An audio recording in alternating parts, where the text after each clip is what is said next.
Okey, Assalamualaikum dan salam sejahtera murid-murid. Jadi kita sambung belajar tentang daya dan gesaran, force and motion. Okey, bab ni daya dan gesaran, force and motion. Kita akan fokus kali ni untuk graf gerakan linear.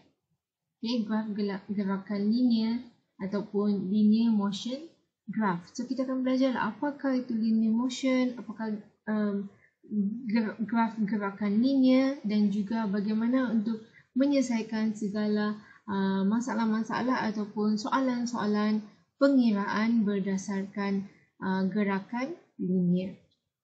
Okey, jadi graf gerakan linear motion graph. Apakah linear motion graph? So graph digunakan untuk menerangkan gerakan sesuatu objek dengan lebih lanjut. The graphs are used to explain the motion of objects in detail. So maksudnya kita sudah tahu benda ni berlaku secara linear. Gerakan linear ni maksudnya adalah satu pergerakan yang lurus. Okay, dia dalam satu garis yang lurus. So bila kita ada susunan dalam bentuk graf, okay, gerakan linear maksudnya yang lurus ni kita susun dalam bentuk graf. So kita akan nampak lagi gerakan tu dengan lebih lanjut. So maksudnya bila kita ada benda yang linear, kita letak dalam bentuk graf. Okay, dalam bentuk graf contohnya macam ni, ataupun dalam graf contoh macam ni, ataupun graf macam ni. So kita boleh nampak yang objek tu kita boleh tengok dengan lebih teliti. Kita boleh tengok apa yang akan terjadi dengan lebih lanjut. So graphs are used to explain the motion of objects in detail. So when you have a linear motion of an object and then you put it in a form of graph, then we'll be able to explain the motion of objects in further details. So you know what will happen. Does it move in a linear form? Does it move in a constant velocity, for example? So graphs are used to explain in much more details of the movement of an object in a linear motion. Jadi kalau ni kita ada dua jenis graph linear. We have two types of linear motion graph. First yang kamu kena tahu adalah graf sesaran masa, displacement time graph. So sesaran adalah displacement, masa adalah time. So nama graf kita adalah sesaran, masa ataupun displacement time. And yang kedua kamu kena tahu kita ada graf hal laju masa.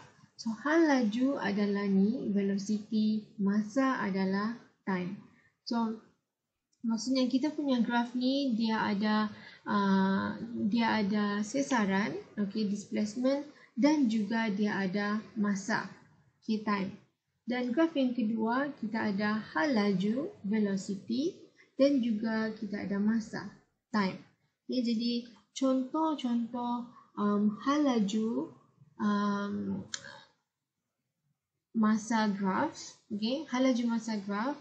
Kalau kamu tengok sini, hal laju masa graf adalah hal laju masa dan velocity time graf adalah sini bahagian velocity hal laju, sini bahagian masa. So bila kita bercakap tentang hal laju masa, velocity time, maksudnya kita bercakap tentang paksi. Okay, ni paksi hal laju dan ni pula adalah paksi masa. Okay, so whenever kamu nampak ada orang ataupun dalam soalan tulis graf sesaran masa, so maksudnya ni adalah paksi sesaran dan ni adalah paksi masa. Bila kita bercakap tentang hal laju masa, so ni adalah graf hal laju dan ni adalah graf tu adalah paksi masa. Jadi senang tak kamu mau faham, okey? Apa tu itu graf sesaran masa? Apakah itu graf hal laju masa? Kita sebenarnya bercakap tentang paksi X dan juga paksi Y. Okey, macam inilah paksi dan juga paksi masa. Paksi hal laju, paksi masa. Paksi hal laju dan juga paksi masa. Itulah maksud dia hal laju masa graf. Okey, jadi bila kita sudah ada pergerakan yang linear, okey, kita sudah ada pergerakan yang linear, pergerakan yang lurus, dan kita susun dalam bentuk graf. Okey, kita susun dalam bentuk graf macam ni. So kita boleh nampak yang pergerakan tersebut, adakah dia secara mendatar, adakah dia seragam macam ni contohnya, ataupun dia menaik, okey, bertambah dia punya hal laju, ataupun menurun, okey, turun dia punya hal laju, ataupun dia ada naik, dia ada turun. So maksudnya bila kita susun pergerakan linear kita akan nampaklah dalam bentuk graf. Kita boleh tengok dengan lagi lanjut, dengan lagi detail, sama ada benda yang bergerak secara lurus tu dia semakin cepatkah, dia semakin lambatkah, dia semakin cepat dan lambat, ataupun dia mendatar. Okey, jadi bila kita susun kita punya graf macam ni, kita akan nampaklah kalau yang ni graf dia adalah mendatar. Kalau yang ni kita punya graf adalah menaik. Kalau yang ini graf kita menurun. Kalau yang ini graf naik dan juga graf turun. So ni adalah contoh-contoh linear motion graph. Okay, linear motion graph. Jadi tadi macam cikgu cakap, kita ada hal laju seragam. Okay, ni adalah hal laju seragam. And then kita ada hal laju bertambah secara seragam, which is ni. Dan juga kita ada hal laju berkurang secara seragam, iaitu yang ini. Jadi bila kita ada graf, maksudnya kita boleh tahulah dengan lagi detail pergerakan kita punya linear motion tu, sama ada dia naik, dia turun. Okay? Jadi inilah contoh-contoh graf tadi. Bila kamu sudah susun dalam bentuk graf, okay, dia akan jadi ni, satu garis yang lurus. So kita tahu benda ni dia bergerak secara seragam, dia constant velocity. So it does not increase, it does not accelerate, it does not increase in speed. So dia sama saja, constant. Then ni kalau kita susun, okay, kita punya graf, kita akan dapat satu graf yang menaik. Dan bila kita susun kita punya linear motion, kita akan dapat satu graf yang menurun. Okay, so tadi macam cikgu cakap, kita ada dua jenis graf linear yang kamu perlu tahu untuk tingkatan 4, iaitu garis graf sesaran masa. Okay, sesaran adalah paksi sini, masa adalah paksi sini. Dan juga kita ada graf hal laju masa. So ini adalah paksi hal laju, ini adalah paksi masa. So macam inilah kita punya graf. Dia boleh jadi mendatar, menaik, okay, menaik dan juga menaik dan semakin mendatar, menaik dan menurun. Okay, so itu adalah graph linear kita, our linear motion graph, some of the examples. Jadi macam manakah kita boleh kira gerakan linear? So pergerakan linear contohnya macam kereta racing berlumba dekat track, ataupun berbasikal, okay, berbasikal yang bergerak lurus sahaja. So kita boleh kira dia linear. Ataupun orang yang berlari di dalam track yang lurus. So bila ada pergerakan yang linear, maksudnya sesuatu itu dia bergerak dalam satu garis yang lurus. Okay, itu linear, satu line. Jadi dalam video ni kita akan belajarlah beberapa cara untuk kamu kira.